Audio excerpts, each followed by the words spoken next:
Hi, this is Professor Osborne McGinnis, and I apologize for not being in class today, but to help you with your third paper, second essay, I've created this little PowerPoint to sort of walk through the prompt for you. So let's give it a go. First order of business. If you're watching this and you haven't read the prompt yet, you need to go back and read the prompt. Otherwise, you're going to have no idea what I'm talking about. So this would be an excellent time for you to hit pause, go read the prompt, and then come back and see what is doing.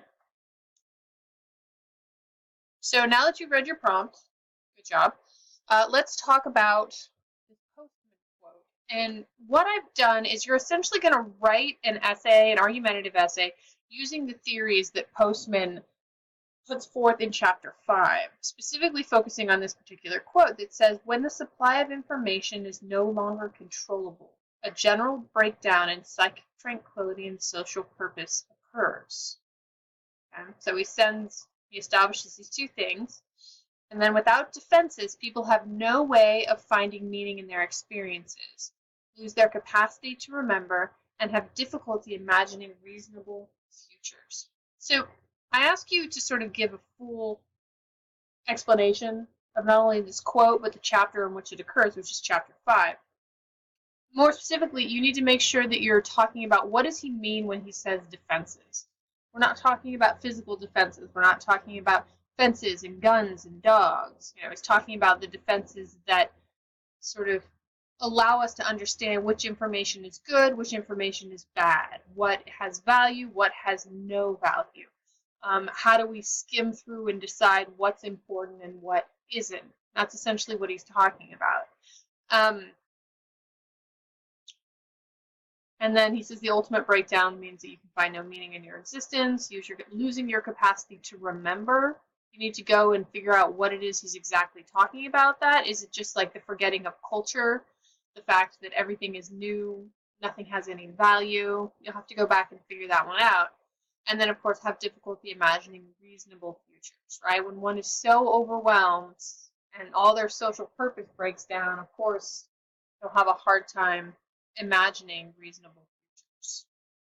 But that's what I mean when I say that you have to give an understanding of, explain this. I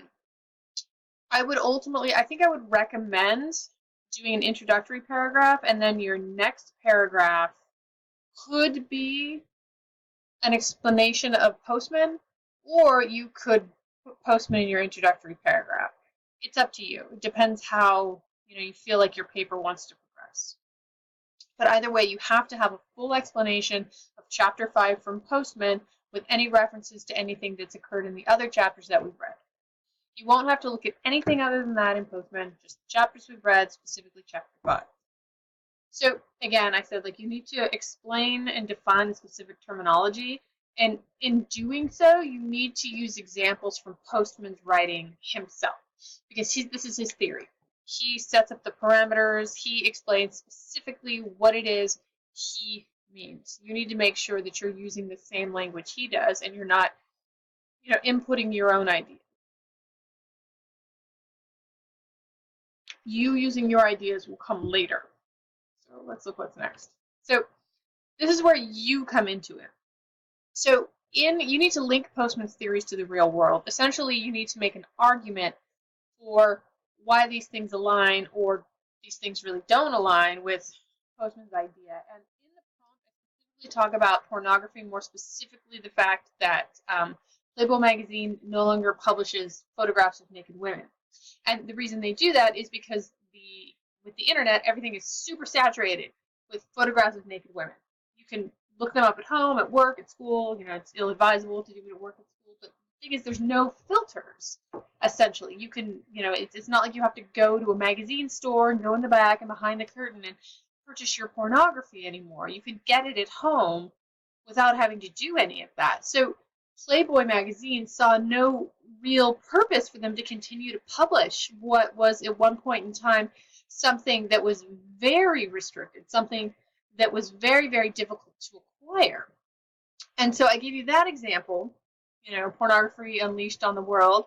And then we started talking about the financial crisis of 2008. We watched a little documentary and then we started watching that movie. And really, at the end of chapter 5, Postman really starts to talk about the fact that as these breakdowns occur, and especially within a bureaucracy, that there's really no sense of right and wrong. There, you don't judge your actions based on these things anymore. You just start thinking in terms of the dictates of the bureaucracy. And we see this specifically when our two characters go to speak with that woman who's in charge of the ratings agency. And what she does is she looks at these bonds, evaluates their contents, and decides what kind of rating they should have. And as we come to understand, most of these bonds are not worth really anything, right? They're not worth the ratings that have been given them. But what we find out is that this woman, her concern is business.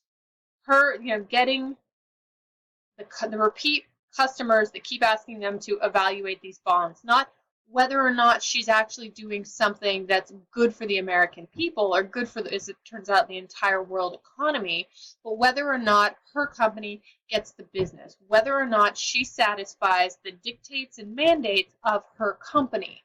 So it's that sort of bureaucratic breakdown where you've removed all of these defenses, these things that establish what is right and wrong, and it just becomes a question of, well, I was just doing my job.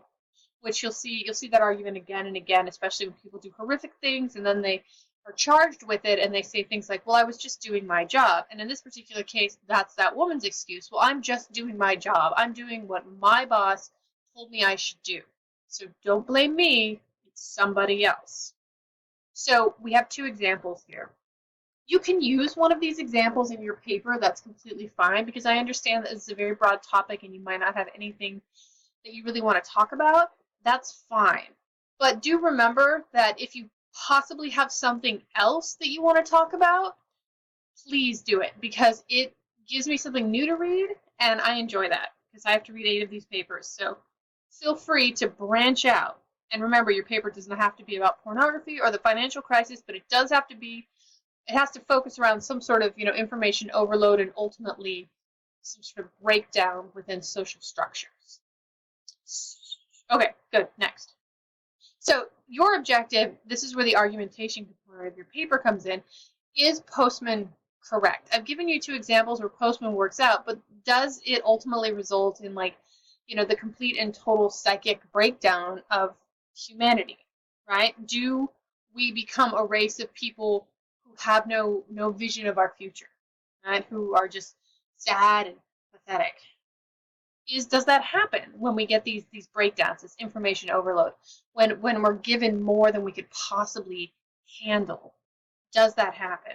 Do we eventually get to a point where there is no real sense of purpose? That's your objective. Your objective is to really, look at the long-term ramifications of what these particular circumstances, these situations that align with Postman's theory, and is he right? The long-term consequences of these kind of defensive breakdowns.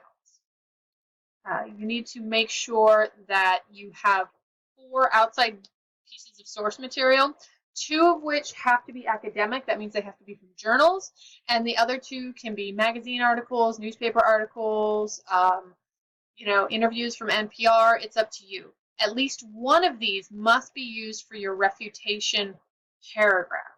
Okay?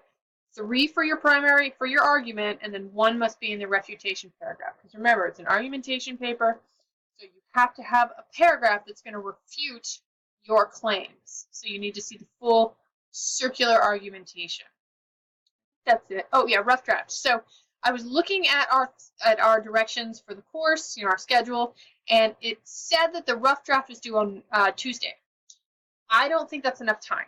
I really want you to have additional time. So the rough draft is going to be due on Wednesday, just to give you that extra day, extra 24 hours. So what's going to happen on Tuesday is we'll come to class, we'll finish watching the movie, we'll talk a little bit about the prompt, and then I'm going to give you the rest of the period to go to the library to work on your research. So if it's incomplete or you're still struggling, you'll have that extra time. If you have any questions, please email me. I'll check my email over the weekend. But you should be working on your rough drafts, working on your outlines, like trying to figure out what it is you want to write about.